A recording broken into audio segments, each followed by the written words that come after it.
Welcome to Let's Learn Physics classes. I am Deepak Chaudhary. The today topic of this video lecture is Coulomb's law and comparison between electrostatic force and gravitational force. The content of this video lecture is Coulomb's law, limitation of Coulomb's law, and comparison between electrostatic force and gravitational force. First, we will discuss Coulomb's law. You have an idea, similar charges repel to each other and opposite charges attract to each other.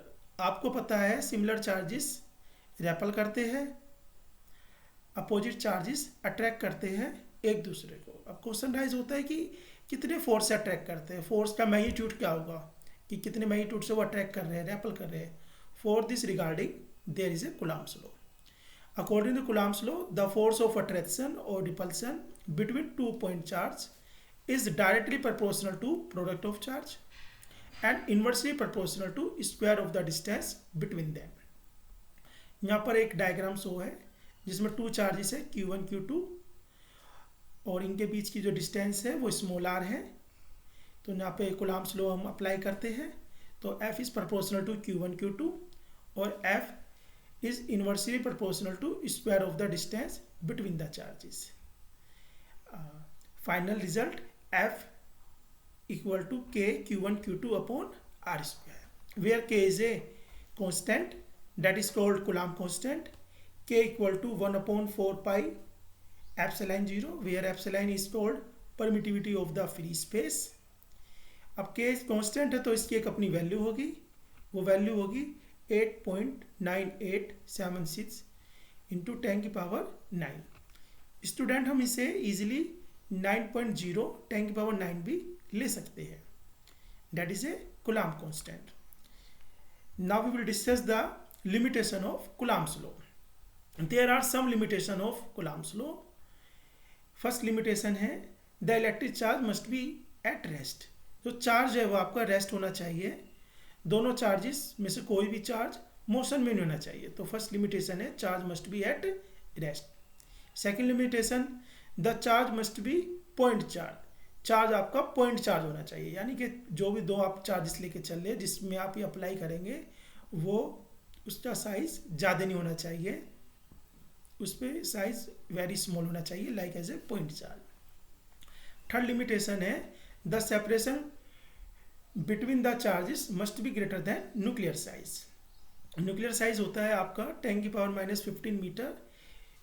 यह 1 Fermi के equal होता है जो nuclear size होता है, कि जो भी डिस्टेंस होनी चाहिए चार्जेस के बीच में न्यूक्लियर साइज से ग्रेटर देन होनी चाहिए. Why? Because their nuclear force is more stronger which will be dominate electrostatic force. Nuclear force dominate हो जाएगा तो इलेक्ट्रोस्टैटिक फोर्स हमारा जो Coulomb's law है वो वैलिड नहीं होगा. Now we will discuss gravitational force. We have a idea gravitational force is given by Newton. We have a idea earth is attract every mass body. इस diagram में आप देखेंगे अर्थ अट्रैक्ट कर रही है मून को और अर्थ हम सबको अट्रैक्ट करती है बिकॉज वी हैव ए मास. तो attraction force is apply by the earth. लेकिन क्वेश्चन राइज होता है कि कितने फोर्स से अट्रैक्ट करती है अर्थ. तो for that there is a gravitational force. According to this law the force of attraction between two mass body is directly proportional to product of mass and inversely proportional to square of the distance between them. तो ये इसके according यहाँ पर हमने example में मास m1 हम अर्थ से show कर रहे हैं, मास m2 हम मून का शो कर रहे हैं, डिस्टेंस बिटवीन मून और अर्थ में r है. तो यहाँ पे according to this law F is proportional to m1 m2, F inversely proportional to square of the distance between them. तो फाइनल रिजल्ट हमें मिलता है Fg equal to G m1 m2 upon r square, where G is a gravitational constant. अब ये constant है तो इसकी एक अपनी वैल्यू होगी. तो G इक्वल टू 6.67 10 की power -11. Now we will discuss the comparison between the electrostatic force and gravitational force. अब यहाँ पे हम कंपेयर करेंगे दोनों फोर्सेस को और कंपैरिजन में हम देखेंगे इन दोनों फोर्सेस में क्या क्या सिमिलरिटीज़ है, क्या क्या डिसिमिलरिटीज़ है। पहले हम सिमिलरिटी डिस्कस करेंगे, कौन कौन ये दोनों फोर्स में क्या क्या सिमिलरिटीज़ लेके चले हैं। Both force obey inverse square law, ये दोनों force inverse square law follow करते हैं। According to this F is inversely proportional to r square distance between. तो दोनों forces inverse square law follow करते हैं, ये इनके बीच पहली सिमिलरिटी है। Second similarity, both are centre force, ये दोनों सेंटर फोर्सेस होते हैं। सेंटर फोर्स की वजह से they are join the line of joining of centre of bodies, centre of bodies और सेंटर ऑफ चार्जेस, तो सेंटर फोर्स की प्रॉपर्टी को फॉलो करते हैं।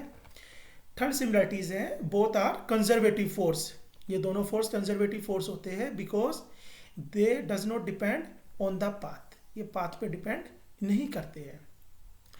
Like as a electrostatic force, gravitational force, both are conservative force. और आप जानते हैं नॉन कंजर्वेटिव फोर्स भी होते हैं जो पाथ पे डिपेंड करते हैं, like as a friction force. There are some similarities. Now we will discuss dissimilarities both forces. अब हम देखेंगे डिसिमिलरिटीज क्या क्या है इन दोनों फोर्सेस में। First, gravitational force attractive force, earth attract करती है सभी मास बॉडी को, सो ये अट्रैक्टिव फोर्स होता है। वाइल इलेक्ट्रोस्टैटिक फोर्स में भी अट्रैक्टिव और repulsive, because it is depend on the nature of charge. अगर चार्ज हमारे सिमिलर हैं तो रिपल्सन होगा, अगर चार्ज हमारे अपोजिट है तो अट्रैक्शन होगा, तो डिपेंड करता है चार्ज के नेचर पे। This is the first dissimilarity. Second, gravitational force does not depend on the nature of medium, while electrostatic force depend on the nature of medium between two charges. Gravitational force depend नहीं करता कि दो mass body के बीच में कैसा medium है, लेकिन इलेक्ट्रोस्टैटिक फोर्स डिपेंड करेगा दोनों के बीच में कैसा मीडियम लिया है। आपने वैक्यूम लिया है, आपने कोई मेटेरियल लिया है, आपने वैक्स लिया है, या आप कोई भी मेटेरियल यूज़ करते हैं दो चार्जेस के बीच में, तो इलेक्ट्रोस्टैटिक फोर्स की वैल्यू चेंज हो जाएगी। लेकिन ये कंडीशन ग्रेविटेशनल फोर्स पे अप्लाई नहीं होती, वो दोनों मास बॉडी के बीच के मीडियम पे डिपेंड नहीं करता है। Next, electrostatic force much stronger than gravitational force. Electrostatic force much stronger होता है ग्रेविटेशनल फोर्स से। इसे मैं एक्सप्लेन करूँगा इस नेक्स्ट स्लाइड में भी वन एग्जाम्पल। तो यहाँ पे एक मैं टेबल शो की है, the difference between electrostatic force and gravitational force. Now I will discuss electrostatic force much stronger than gravitational force with this example.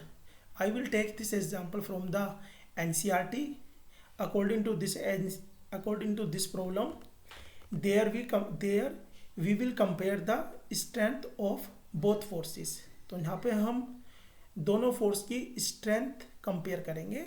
तो यहाँ पे हमने जो प्रॉब्लम ली है, तो फर्स्ट केस में क्या लिया है, 1 इलेक्ट्रॉन 1 प्रोटॉन, हमने दो चार्जेस लिए 1 इलेक्ट्रॉन 1 प्रोटॉन। सेकेंड केस में लिया है अगर हमने दोनों प्रोटॉन्स लिए, तब इलेक्ट्रोस्टैटिक फोर्स और ग्रेविटेशनल फोर्स की वैल्यू क्या होगी। तो फर्स्ट इक्वेशन हम किसके रिस्पेक्ट में लेंगे, कूलम्ब्स लॉ के रिस्पेक्ट में। तो Fe minus 1/ε0 E²/r²। Here negative sign show the attractive force. Setting equation हम बनाएंगे ग्रेविटेशनल फोर्स के रिस्पेक्ट में, -G(MP)(me)r², where mass of proton, mass of electron. अब इन दोनों equation 1 is divide by equation 2, हमें इनका रेशियो निकालना है, और रेशियो निकालने के बाद हम इसकी वैल्यू जो भी कॉन्स्टेंट है इसमें पुट करेंगे।